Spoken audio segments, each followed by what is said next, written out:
Here are the top stories for today, August 15, 2024. We begin with the major news from the Malacanang. President Ferdinand R. Marcos Jr. has signed into law Republic Act 12018, which expands the Sharia judicial system in the Philippines. The new law establishes 3 additional Sharia judicial districts and 12 new circuit courts across the country. RA 12018, signed on August 12, amends the Code of Muslim Personal Laws of the Philippines, originally created under Presidential Decree 1083. Previously, only 5 Sharia judicial districts were in place, serving key regions such as Sulu, Tawi-Tawi, Basilan, and other areas in Mindanao. With the new law, a 6th Sharia district is created to cover several provinces in Mindanao and northern Mindanao, headquartered in Davao City. The 7th district will serve areas in the Visayas stationed in Cebu City, while the 8th district will cover Metro Manila, northern Luzon, and parts of southern Luzon with its main office in Manila. The law also increases the number of Sharia circuit courts from 51 to 63, distributing these new courts across the newly established districts. This move aims to enhance access to justice for the Muslim population nationwide.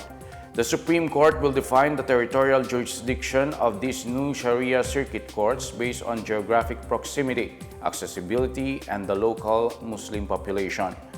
Funding for the implementation of RA 12018 will be provided through the annual General Appropriations Act. In the other news, the Department of Budget and Management calls on government agencies to prioritize the absorption of contract of service and job order workers into vacant permanent positions or plantilla slots within their offices. Budget Secretary Amenah Pangandaman said that out of more than 2 million plantilla positions available in the national government, 92% are currently filled, leaving around 8% or 168,000 positions vacant. Pangandaman urges department heads to prioritize JO and COS when filling these vacant plantilla positions. President Ferdinand R. Marcos Jr. earlier instructed government agencies to assist COS and JO workers in qualifying for permanent positions. Among the proposed strategies being considered is to implement programs such as review sessions to help their respective COS and JO workers pass the civil service examination, a requirement in applying for permanent positions in the government. The Presidential Task Force on Media Security is assisting an official of the Kapisanan ng mga broadcaster sa Pilipinas who was harassed and threatened by a municipal employee of Calibo, Aklan. The PTFoMS said Apolonio Zaraspe, station manager of Energy FM Aklan and KBP provincial chair, is pursuing charges of grave threat and cyber libel against Calibo Meat Inspector Chari Indelible. The task force said Zaraspe sought its help after Indelible issued false and baseless allegations, including threats to his life in his radio program in Radyo Todo and on his Facebook page.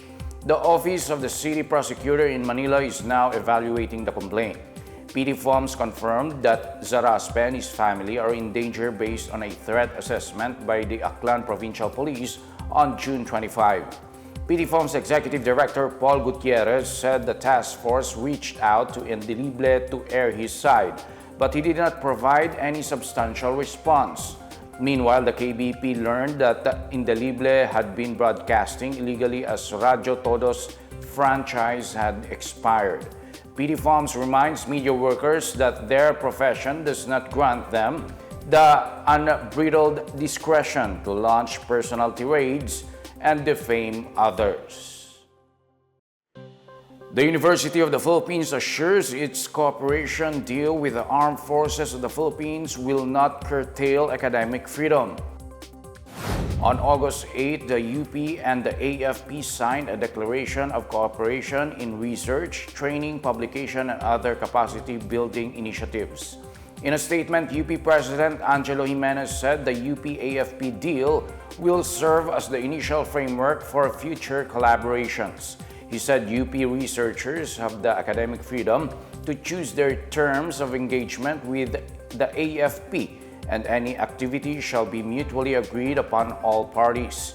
He noted that the UP Center for Integrative Development Studies, which will lead the collaboration, is free to pursue research interests with AFP in areas that are relevant to UP's role, mission, and mandate.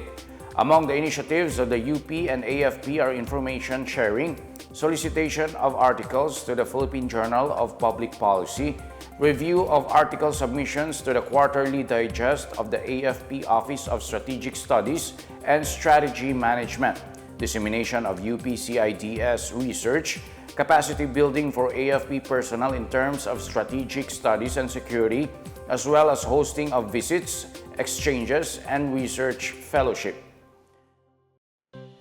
In other news, the EDSA-Kamuning Flyover southbound reopens today after 3 months of repairs.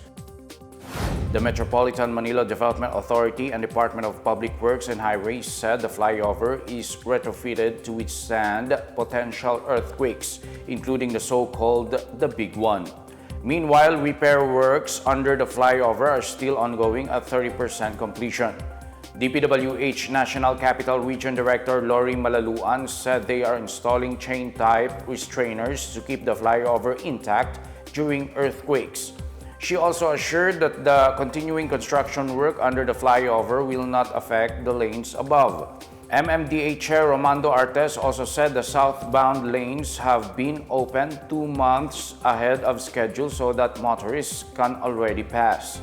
The EDSA-Kamuning Flyover southbound lanes were closed for retrofitting on May 1, with initial works expected to be completed by October.